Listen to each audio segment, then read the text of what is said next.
First, though, please welcome back to the program Bill Schwartz. He's a candidate for West Virginia Supreme Court. Bill, good morning. How you doing? Good morning. Thanks for having me on. Good morning. Absolutely. So we're a couple days away from the election. How's the campaign and how are things going? Well, at the moment, I'm in Morgantown. I'm from Charleston. I'm Bill Schwartz. Been a lawyer here for 32 years in Charleston, West Virginia, and I'm in Morgantown today because I was on Hoppy's program yesterday, and I'm coming your way. I'm coming to the Eastern Panhandle. I started my campaign before the pandemic hit in the Eastern Panhandle, in Martinsburg, and had plans on traveling every city in the state, and speaking to Rotaries or whoever would have me. Obviously, that was cut short by the virus. I'm a 60-year-old heart and cancer patient, so I really had to restrict what I was doing. A friend of mine suggested I because of my resources, that I try and have personal protection masks made, and I started delivering them around the state.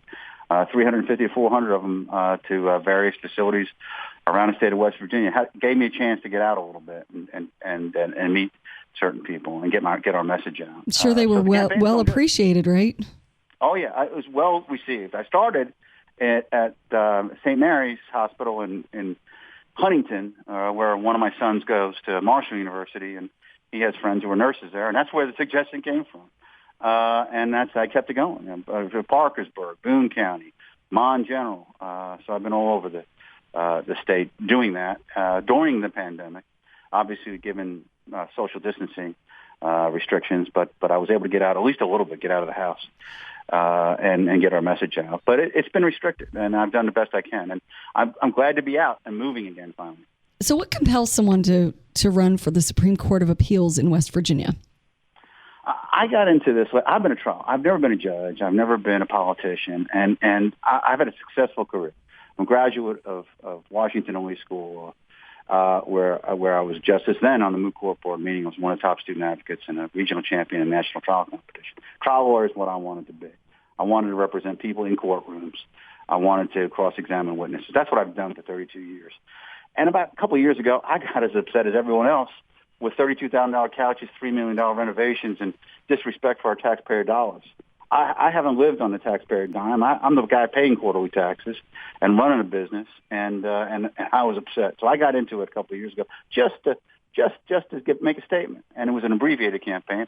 I'm back for this reason. I'm back because I was upset with the process that occurred and the alleged cleanup of it, the impeachment of every justice, the appointment process, and then the influence of out-of-state money on the election process that occurred after that. That seemed to be in a coordinated effort that, in my opinion, may have been questionable regarding at least the changes to the law on how these elections should be run. So I got back in it to finish the statement I was making before, to give people a choice. Taxpayer among the robes. Somebody's going to be a watchdog for them as a taxpayer and for fairness. That's why I came back. So I'm running again because I didn't think my job was done from the last abbreviated election. So I have to ask you, aside from personal integrity, how does if you are elected to the Supreme Court of Appeals in West Virginia, how would you as a sitting justice promote that idea of integrity across the court and accountability to the taxpayers? Absolute transparency. I mean, we were a court and I'll be honest, part of me didn't realize that. Not every lawyer realized this. When the scandal occurred, was that back then, and the Supreme Court wrote its own checks. They didn't have to go to the legislature. They could spend any amount they wanted. That has changed. The legislature has now oversight. They have to go to them and ask permission how they're going to spend it. Maybe even more oversight. The more transparency, the better. I've heard sitting justices say, "Oh, we've made changes." Great, trust but verify.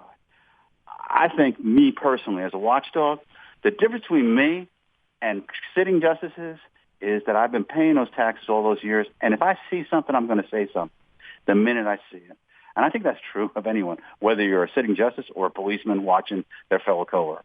Bill Schwartz is with us. He's a candidate for the West Virginia Supreme Court of Appeals. I have to ask you, as a trial lawyer, looking at what the Supreme Court's caseload is, and I can't pretend that I know everything about what they handle, but do you feel like you'd be able to pivot to some of the other issues that come before the court, like business issues?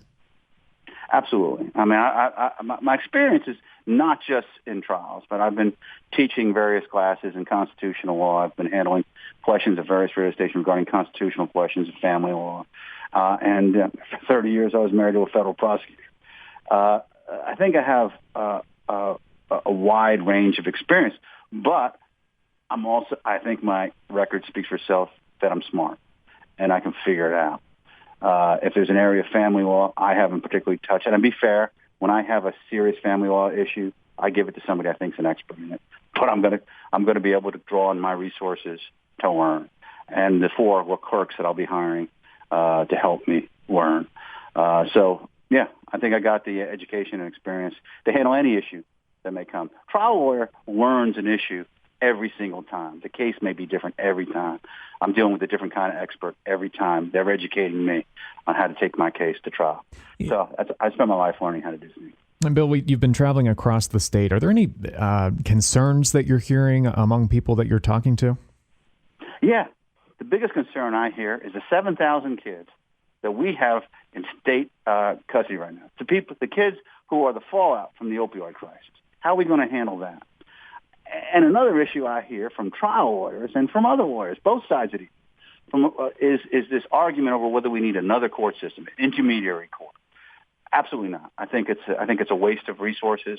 I think it's money that can be better spent at the front lines. If you think of the front line of the virus we're dealing with as the nurses that are handling people and getting their hands dirty and putting themselves at risk, the front line for the opioid crisis, and the 7,000 kids who are homeless, who the state has control of right now, those 7,000 is the trial court judges, the magistrate court judges, the family court, the drug court. They need resources, and by resources I mean money. And I think that's what I hear when I'm out on the trail, is that we need to handle that. And I don't think that I hope that's being done better. And one of my goals, if I'm lucky enough to be on the court, is to focus on that. Bill, do you have a website or social media that people can visit if they'd like to learn more about you? Yeah. I'm www.schwartz for WV.com. It's www.schwartz for WV.com. We're also on Facebook, Schwartz for Supreme Court. And we're constantly putting information about what we're doing, probably this radio interview as well, and what we'll be doing later. Bill Schwartz, candidate for West Virginia Supreme Court. Safe travels out to the Eastern Panhandle. Good to hear from you. Thank you. Thank you, Mindy. Schwartz be with you. Take care. Take care. Bye.